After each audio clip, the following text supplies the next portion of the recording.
Can you hear me up there? I'm always interested in the guy way in the back of the room. You have to put it closer.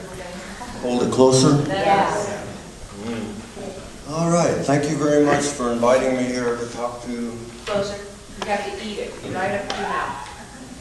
Eat it? Like a rock star, Bert. It's another way of eating your words. Well, when Jimmy Mitchell asked me if I'd talk here, I didn't know what to talk about, so he said, try to keep it to the subject of the magnificent synergy of seven. And I thought about things, and I saw I shouldn't have any trouble talking about that, because the word seven is referred to in the Urantia book 996 times. The word seventh is used 178 times, and the word sevenfold is used 143 times. And so I started taking notes. I had a brilliant idea. I was going to talk to you about the varieties of seven. I figured that would just cover everything. But when I started taking notes, it overwhelmed me. And I realized that if I did this, I was going to have to read all these quotes to you guys. And the last thing I wanted to do was tell you about something I didn't know anything about. So I threw my notes away. And now I'm going to talk to you about the only thing I know anything about, and that's my own evolution and personal phases I've gone through since I've found the Urantia book, or better yet, since the Urantia book found me. And it started out, I was a person of material pursuit, you know. I was just doing my best, buying cars and houses and one thing after another. And when I found the Urantia book, I entered into a new phase of my life. We'll call it intellectual pursuit. And I was so happy because it was a clarification of religious viewpoint. It felt so good to find something that felt the way I did inside. And so I was happily reading the Urantia book for 6 years in the countryside of Jerome, Idaho. And after about 6 years, I felt like, something's missing. I couldn't put my finger on it, but I wanted to talk to someone else that believed this book. I called the foundation and I found about a conference in Lake Geneva, Wisconsin. And for the first time in my life, I flew on a jet airplane and I walked into a conference that had 650 Urantia book students and believers. And I was overwhelmed. Like someone said this morning, it was like being reborn again. I remember walking around that conference with tears in my eyes. I began this new phase, socialization.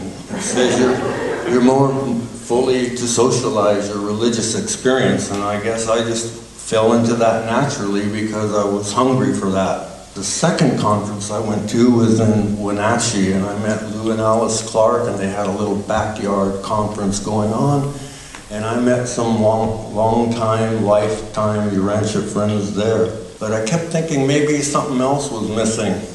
And I couldn't quite put my finger on it for a long time. And then I was reading a book by Paramahansa Yogananda. It was called Man's Eternal Quest.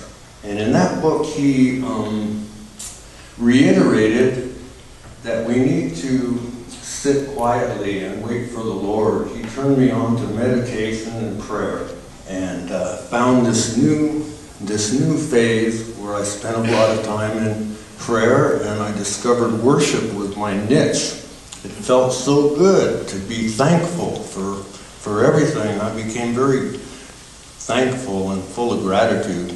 That was the third phase, and still going on. Now I'm meditating, and I'm intellectualizing, and I'm socializing, having a pretty good time. Yeah. A man without gratitude, he's like a big old hog rooting around for acorns underneath a mighty oak tree, and he never looks up to see where they're coming from. And I got to be a junior philosopher, and I made up my own little saying. It was, happiness is when your gratitude outweighs your longings. So maybe someday you'll see that with my name behind it. So then I came to this new phase. Here I am right now in the present moment. You guys are experiencing attainment of supermortal ideals is always characterized by increasing patience, forbearance, fortitude, and tolerance. So that brings us to the point in my talk about slowing down to the speed of life. As you all know, we're living in some pretty hectic times. People are in a big rush. We talk fast and we drive fast, we eat fast. It's no wonder that there's a lot of stress-related diseases showing up. And we're under a constant pressure to keep busy. Even when we kick back and try to relax, it's like, maybe we should get up and be doing something. And you know that relaxation determines the degree of spiritual receptivity, so relaxation is a good thing to strive for. And your spiritual growth is greatest when the external pressures are at a minimum. So what I'm talking to you about is about soul growth. Computers have sped up our lives. We want everything, man. We want it now. You know, we want to,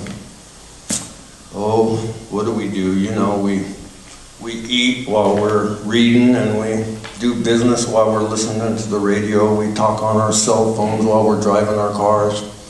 We're trying to do everything at once, and it's referred to as a busyness or a hurry sickness. And it's kind of like in epidemic proportions. Well, the thing about the rat race is that even if you win, you're still a rat.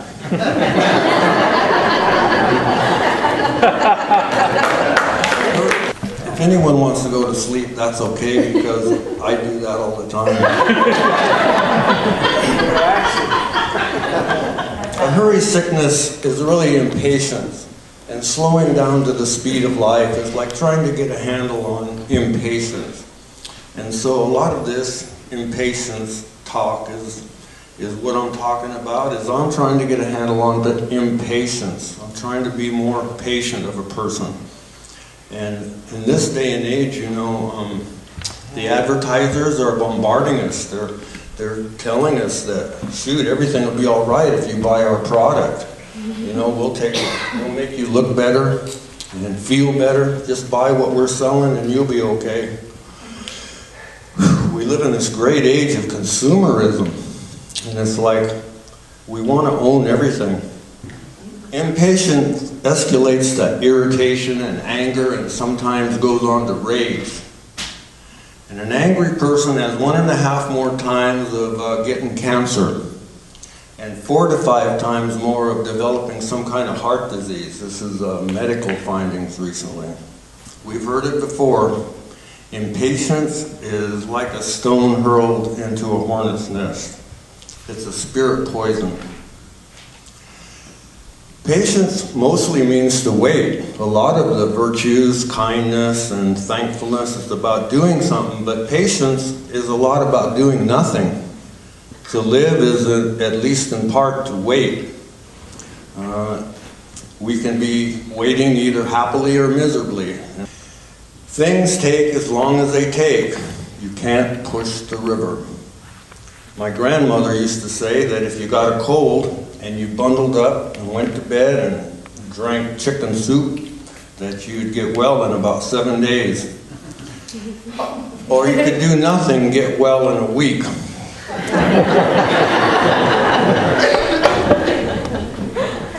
And Jesus said to Gannon, remember young Gannon, he says, everything must await the coming of its time. You are born into the world, but no amount of anxiety and no manifestation of impatience will help you to grow up. You must in all matters wait upon time. Time alone will ripen the green fruit on the tree. Time Season follows season and sundown follows sunrise, only with the passing of time.